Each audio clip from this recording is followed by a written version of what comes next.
Bienvenue, bienvenue, notre chien. Bonjour tout le monde. Bonjour tout le monde. Écoutez, c'est la première fois qu'on va commencer en français l'histoire turque et turanienne. L'histoire turque turanienne. Bon, j'ai un peu le trac là. J'ai un peu l'émotion. C'est un peu normal. C'est un peu normal. Dorénavant, j'aimerais vous raconter l'histoire cachée, l'histoire discrète, l'histoire turque turanienne. Ben, toutes les ressources, ça vient BNF. Ça vient BNF. Tous les savants, 19e, 18e siècle et 20e siècle, leurs recherches archéologiques, biologiques, anthropologie, tout ça, ben, les gens que vous allez connaître tous les savants, des gens qui ils ont été idéalistes, des gens vraiment, on n'aime pas parler de ces gens-là, parce qu'ils disaient la vérité. Qu'est-ce qu'on avait dit? C'est des gens idéalistes alors. Parce qu'ils ont découvert par l'archéologie et philologie toute l'histoire, toutes les civilisations, mais ils ont fait leur recherche magnifique. C'est là, j'aimais bien vous raconter alors. Vous raconter, je vous avais dit, c'est l'histoire cachée. Pourquoi ils ont caché cette histoire alors? L'histoire turque-turanienne. Parce que tous les savants, français, anglais, les Allemands, Écossais, Finnois, Hongrois, Autrichiens, qui ont fait ces recherches archéologiques à partir de 1830, ils ont fait ces recherches en Égypte, en Mésopotamie, en Inde, Médique, au pays médique, ils ont fait toutes leurs recherches. Ils ont découvert la vérité. La vérité, c'était ça. Et tous les créateurs, les civilisations, ils étaient turcs et turaniens. Toutes les civilisations. Monsieur Gilopert, le savant, Monsieur Gilopert, Monsieur Wilkinson, Monsieur Sayce, Monsieur Fox, Monsieur François Lenormand, Monsieur Lucien Adams, etc., etc. Il y a plusieurs savants là. Ben, je suis content parce qu'en plus, dans les archives BNF, Bibliothèque nationale de France, on peut découvrir ces sujets, l'histoire est turque-turanienne.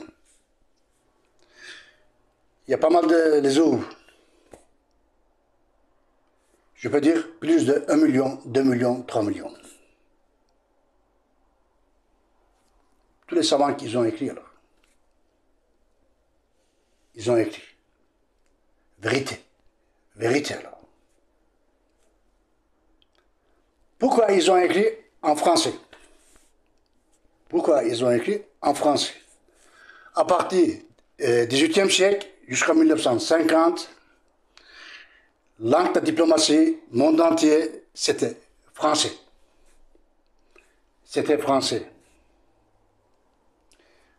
Tout le congrès international, l'histoire, ça se passait à Paris.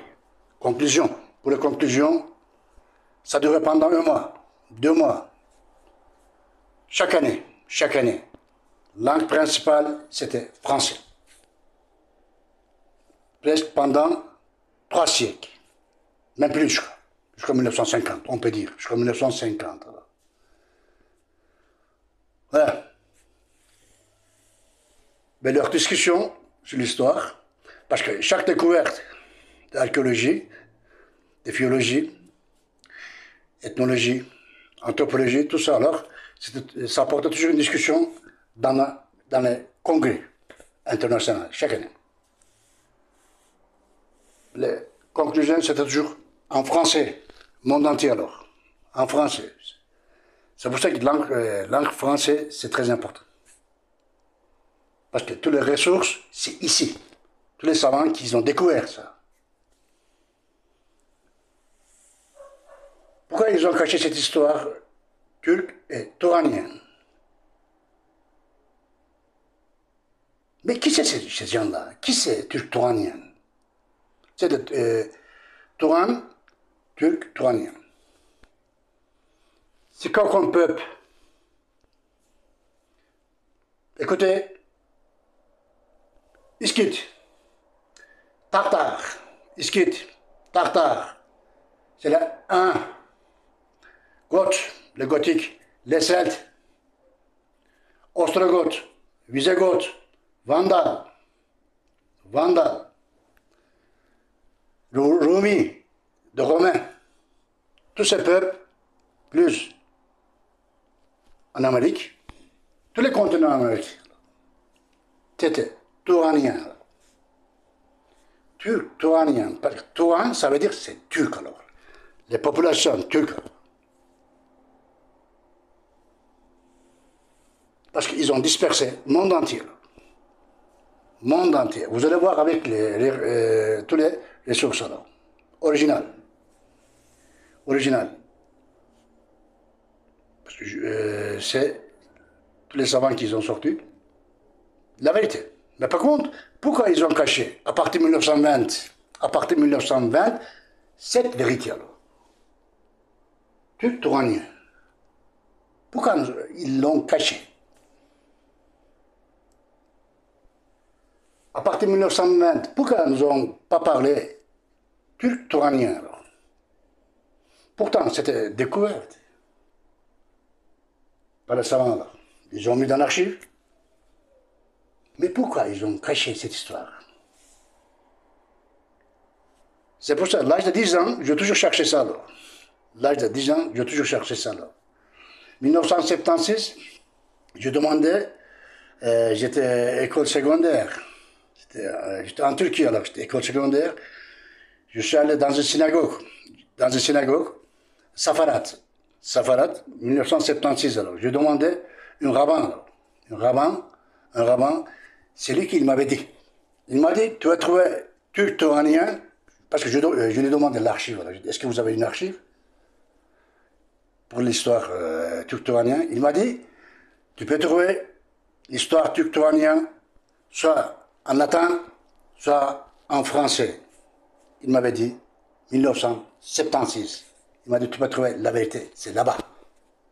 C'est là-bas. À partir de 1998, 99, je crois, ben, tous les Français qui ont ouvert leurs archives, leurs bibliothèques, le monde entier, voilà, ça serait maintenant, pour nous, c'est trop facile pour faire le recherche, pour trouver tous les livres qui ça concerne turc et touranien. Turc-touranien. Parce que chaque livre qui existe là-bas, vous allez trouver soit Iskit, soit Tartare, soit c'est le 1, soit vous trouvez c'est les Khazars, soit vous trouvez Goths, soit vous trouvez Celtes, soit vous trouvez les Chinois, soit vous trouvez les gens du Nord, vous allez trouver tout ça là. Tout. Vous allez découvrir ça là. Voilà. Ben, chaque vidéo, j'aimerais bien vous raconter alors, un savant, mais qu'est-ce qu'il a fait pour turc-touranien? Qu'est-ce qu'il a découvert? Qu'est-ce qu'il a découvert alors? Par l'archéologie, par la biologie, anthropologie, alors, ethnologie. Alors. Tous les jésuites qui ont été alors, en Chine, au pays mongol, au pays alors, Japon, ben, tous les voyagistes, Plan du Carpine, Marco Polo, Saint-Louis, on va continuer alors, avec le Rémusa, Julius Klaproth, tous les savants, ils ont été alors, qu'est-ce qu'ils ont écrit alors ça? Ils ont été sur place. Il y en a qui ont discuté avec Gengis Khan. Il y en a qui ils ont discuté avec Tamerlan. Mais tous les historiens là-bas alors, vous voyez, ben, les savants qui sont restés là-bas, en Chine, comme Marco Polo, qui est resté alors en Chine, chez Kublai Khan, mais qu'est-ce qu'il est, pendant des années, qu'est-ce qu'il a écrit là-bas alors? Comme document. Comme document, voilà. On va tout savoir ça alors. On va tout savoir. L'histoire turco-iranienne, c'est comme l'océan. C'est comme l'océan. On nage, mais on finit jamais. On finira jamais. Voilà, je suis content parce que je voulais, ça fait un moment que je voulais commencer en français. Bon, peut-être j'ai l'accent. Comment dire alors? Je raconte un peu l'histoire comme théâtrale alors. Comme théâtrale. Théâtrale, satirique. Satirique. J'aime bien raconter comme ça là. Ben, j'ai des amis, les Gaston, j'ai des amis Maurice là-bas. En même temps, vous voyez, on fait des satiriques. Entre nous, on fait des satiriques là. C'est ça. On va découvrir bientôt, très bientôt, des choses vraiment étonnantes. Même vous, vous allez poser des questions. Vous allez poser des questions. Des questions, pourquoi ils ont caché cette histoire turque touranienne? Pourquoi ils ont caché? C'est ça. Vraiment, vous allez tourner alors. C'est vraiment triste alors. C'est vraiment triste pour tous les savants qui ont travaillé là-dessus. Il y en a qui ont donné leur vie alors. Leur vie alors, quand ils faisaient sur place en Syrie, en Égypte, en Turquie, en Caucase, en Égypte, il y en a qui ont donné leur vie alors, là-bas. On va poser des questions alors, ça, tout ça. Mais en tout cas, je suis content. Je suis content.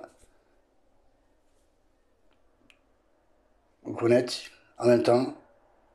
Bon, je dis, ben, c'est normal, c'est la première émission, les premières vidéos. C'est normal, c'est normal.